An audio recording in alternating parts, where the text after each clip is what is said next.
In this video, I will be sharing with you guys my updated 2024 presidential election prediction between incumbent President Joe Biden and former President Donald Trump, both of whom are fighting for a second 4-year term in office. And I'll be filling in this map based on what I believe it will look like come November 5th. We will begin by categorizing the solid states for both candidates. These states are virtually guaranteed to go to either Biden or Trump, and they will vote for either candidate by margins of 12 percentage points or more. So for Biden, we have the West Coast states, including Washington and Oregon. These states may get slightly more competitive, but in the end, Biden will come out on top in this entire region. Of course, we also have California, Hawaii, Illinois, Vermont, Massachusetts, Connecticut, Rhode Island, Biden's home state of Delaware, where he was a senator from for 36 years, as well as Maryland, the District of Columbia, and the 1st District of Maine, giving him 139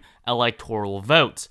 For Trump, we have virtually every state in the middle of the country, all of these rural states, as well as states in the Deep South, states like Utah, Wyoming, Idaho, Montana, North and South Dakota, the entirety of Nebraska with the exception of the 2nd District, Kansas, Missouri, Oklahoma, Arkansas, Louisiana, Mississippi, Alabama, South Carolina, Tennessee, Kentucky, West Virginia, Indiana, Alaska, the 2nd District of Maine, and also Iowa and Ohio, 2 states that used to be rather competitive. Just go back to the election of 2012, Obama won both of these states. Trump flipped them in 2016, performing even better than Obama did 4 years prior. He won them by nearly the exact same margin in 2020, and they've been red states ever since. If you look at the polling for this election, they're both solid for Trump, expected to go to the former president by margins around 12 percentage points. And so with all of Trump's solid states filled in, he has 149 electoral votes. Next up, we'll be filling in the likely states. These states are categorized by margins between 5 and 12 percentage points. They are more competitive than the safe states, but one candidate does still have a pretty strong advantage over the other. Starting off with the likely states for Biden, we're going to begin with Colorado, 10 electoral votes. It's a pretty liberal state, a state that Biden actually won by a solid 14-point margin in the 2020 election. That is almost guaranteed not to happen this time around. Go back to 2016, Colorado only voted for Hillary Clinton by 5 points. So yes, Biden did do well in 2020, but Colorado is not a safe blue state generally, and going into 2024, it is no longer going to be solid for the incumbent president.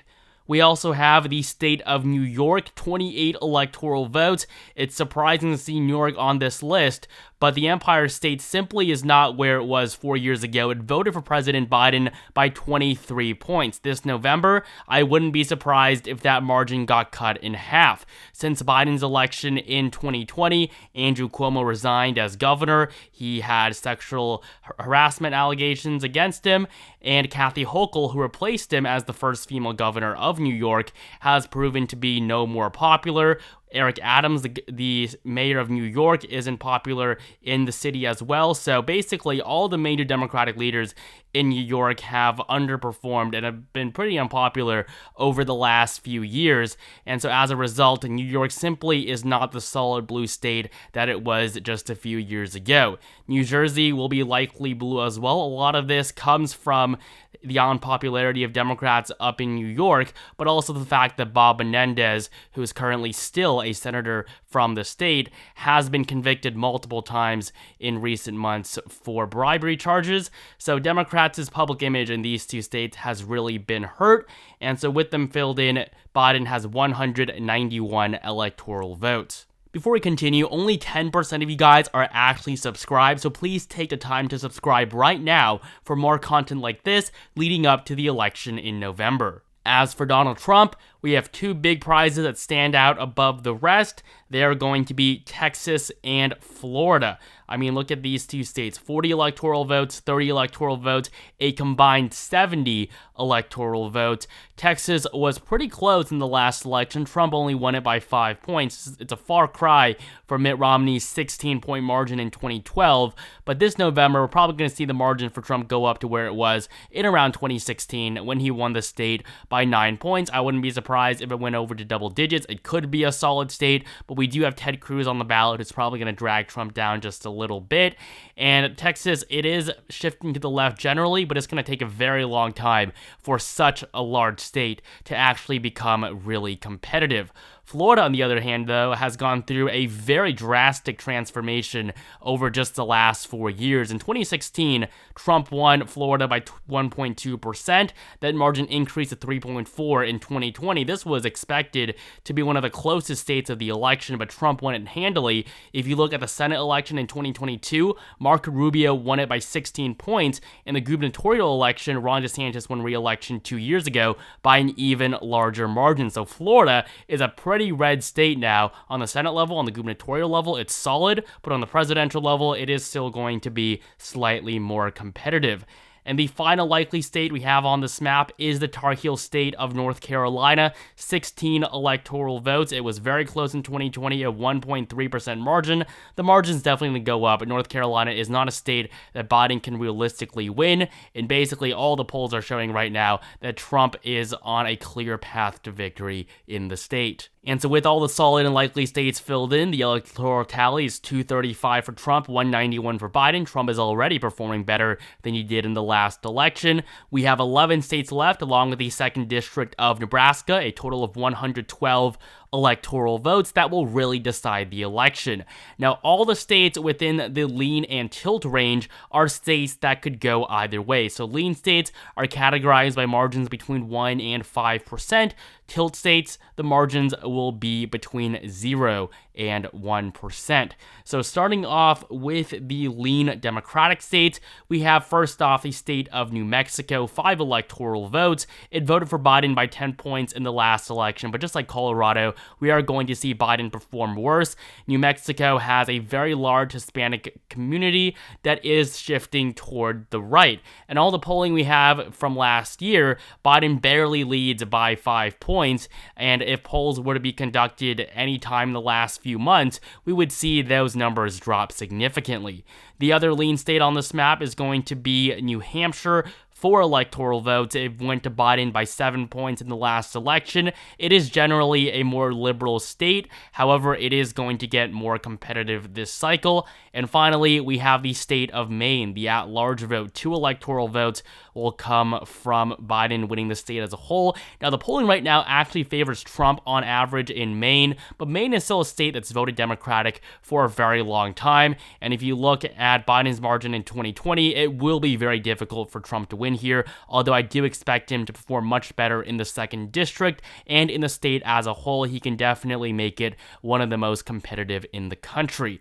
The 2nd District of Nebraska is a little bit of an anomaly in the state. The entire rest of the state is solid red, but with that 2nd District that encompasses Omaha, we do see a more liberal area. Biden won it by 6 points in the last election, although Trump did win it in 2016 by 2 points. It really could go both ways, but right now we are seeing the data skewed slightly in favor of Joe Biden, which will make it lean in favor of the incumbent president.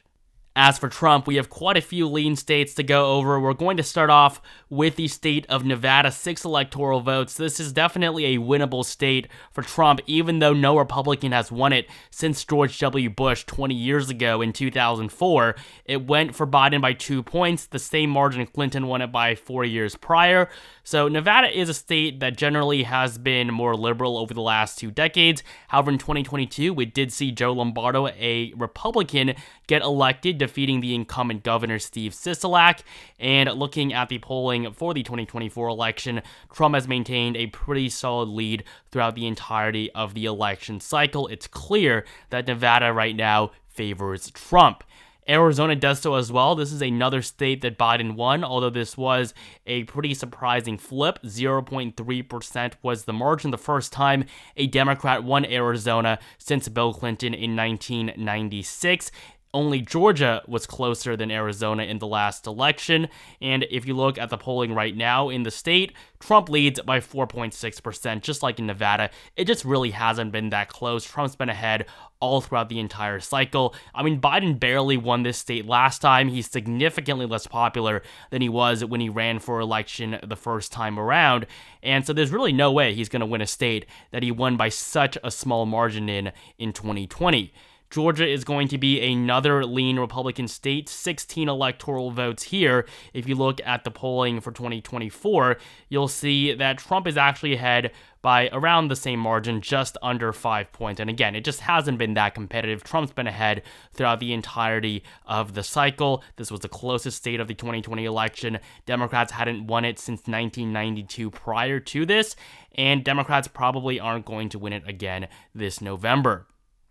And finally, the last lean state on this map, Pennsylvania, the Keystone State. This is actually Joe Biden's birth state, and generally, it is more conservative than Michigan, but less than Wisconsin, although 2024 polling has shown Pennsylvania to be performing much better for Donald Trump. If we look at the polling, Trump's lead has only been increasing over the last 2 months. He's now up by 2.3%.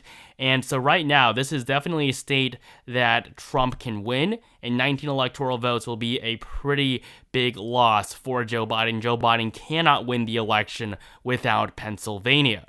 Now we're going to finish off the map with the tilt states. These are going to be the hyper-competitive states that really could go both ways.